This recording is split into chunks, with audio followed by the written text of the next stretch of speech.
आग लगी बस आग लगी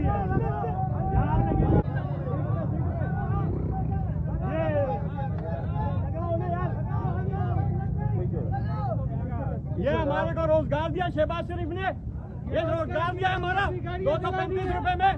आज गाड़ियां चली है, कल हम रेलवे बंद करेंगे, अपने बच्चे लेके आएंगे वहाँ पर। ये हमारा रोजगार है, हम कहाँ जाए? भीख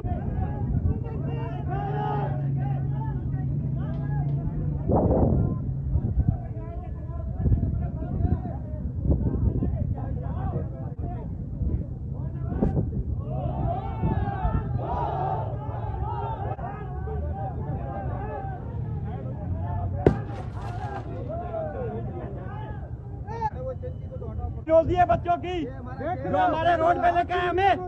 मैं आला काम सेक्रेटरी हूँ, ये हमने तुम्हें इसलिए मुंतखब किया था।